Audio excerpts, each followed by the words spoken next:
जगन्नाथ स्वामी नयन पथगामी भवतु मे जय जगन्नाथ। नमस्कार, मोर भाषा न्यूज के आज मैं स्वागत करूँ। आज हूँ देवस्नान पूर्णिमा जेनता कि स्नान यात्रा। महाप्रभु श्री जगन्नाथ कर आज स्नान यात्रा चतुर्धा मूर्ति आज स्नान करसन। 108टा गरिया जनता स्नान करसन। बलभद्र महाप्रभु को 33 डाल कि शंखरे स्नान करासी। तो सेंता माँ सुभद्रा को 22 थर स्नान करासी।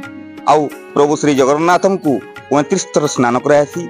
आउ सुदर्शन महाप्रभु को 18 थर स्नान करसी। एंता ही करी 108 थर भगवान को स्नान करासी। तो आज टिटलागढ़ शहर रे जगन्नाथ मंदिर आज स्नान संपूर्ण होइछे। महाप्रभु चतुर्धा मूर्ति को स्नान संपूर्ण होइछे। तो टिटलागढ़ जगन्नाथ मंदिर हजार हजार मात्रा रे भक्त श्रद्धालु माने गण रे उपस्थित रही करी भगवान चतुर्धा मूर्ति को स्नान करी निश्चय पुण्य लाभ करवार सह आज देखुचन केन भलिया सुंदर भावे परिवेश भी केते सुंदरमय होइछि। आसंता 26 तारिख महाप्रभु यात्रा रहबा जेंटा नव यौवन बेश तार परदिन महाप्रभु रथ यात्रा हबा। तो आसुनी न श्रद्धालु काना कहूचन ई विषय के नगरी आमे सीधा सलक पजरामा। जय जगन्नाथ। महाप्रभु जो स्नान पूर्णिमा पालन करा हुए आज ता श्री जगन्नाथ मंदिर टिटलागढ़ पालन करागला। एवं जहाँ रीतिनीति अच्छी आम विधि पूर्वक ता पालन करूँ। एवं चतुर्धा मूर्ति को रीतिपूर्वक आम स्नान वेदी आनिकी तांको आस्थान करूँ। एवं तांकर महास्नान कराला। एवं से उपलक्षे हजार हजार भक्त आसिकी महाप्रभु को दर्शन कले एवं स्नान यात्रा को उपभोग कले। एवं ये स्नान यात्रा उपलक्षे ट्रस्ट बोर्ड तरफ प्रसाद व्यवस्था लोके प्रसाद खाई। जय जगन्नाथ। दुरीधन साहू सेवक टिटलागढ़ आज स्नान पूर्णिमा उपलक्षे माँ सुभद्रा जगन्नाथ महाप्रभु सुभद्रा बलभद्र सुदर्शन आमर 9टा बेले महाप्रभु को आरती प्रसाद लगाला अनुभव लगला पर महाप्रभु को बाहर कराला स्नान वेदी को।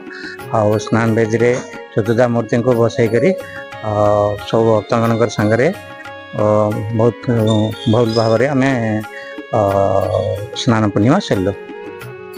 केते भक्त पाखापाखि 500 भक्त आइसले।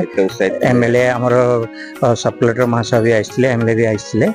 ता संगे बहुत भक्त आइसले। लागला बहुत खुशी लागला। स्नान यात्रा थिला केनता कना रहला आ केते उत्साहित अछना पई घर कना कहबे। हरे कृष्ण। आज महाप्रभु स्नान यात्रा जन्मदिन महोत्सव भगवान महाप्रभु आज जन्म होती। से गोटे भक्त अच्छा दक्षिण भारत रे तांको ना होती केरल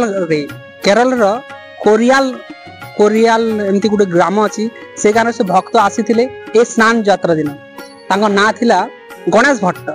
सी आसी गणेश यही स्नान पूर्णिमा रे जगन्नाथ महाप्रभु दर्शन करने से देखिले जगन्नाथ महाप्रभु स्नान करछंती कि से जो गणेश रूपर भक्त थिले से महाप्रभु गणेश रूप दर्शन करने इच्छा थिला किंतु से गणेश रूप दर्शन न करिकी से फेरी जाउथिले। किंतु महाप्रभु पुणी जी बड़ पंडा थिला ताको पठिले तुम जाओ मोर भक्त आसी कोरियान नाम गोटे ग्राम रु ताको नेकी आस।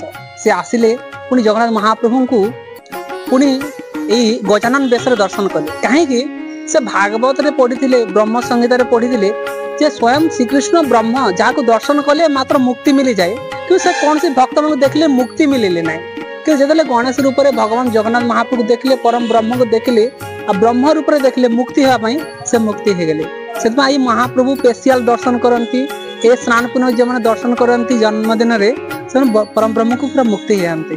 हरे कृष्ण। तो देखुले आमर संगे जने श्रद्धालु भक्त जने आज केन बलिया प्रतिक्रिया केते सुंदर भावे से वर्णना करथिले महाप्रभुंकर। आज महाप्रभुंकर स्नान यात्रा संगे संगे आज महाप्रभु को हाथी बेश भी केनता सुंदर करा होची।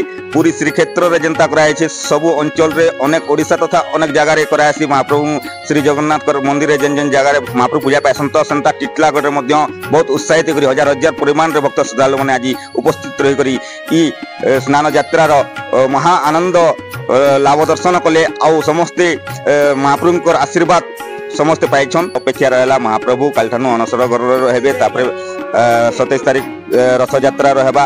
तो समस्ते मिलिमिशि भगवान श्री जगन्नाथ एई रथ यात्रा की संपूर्ण भाव आम समस्ते भगवान आशीर्वाद ग्रहण करमा समस्ते आशीर्वाद लाभ करमा तो ई सब बेले रही था जुगे जुगे एंता जगन्नाथ लीला सब बेले रही था आपन अंचल भाषा मोर भाषा न्यूज समस्त अधिकार।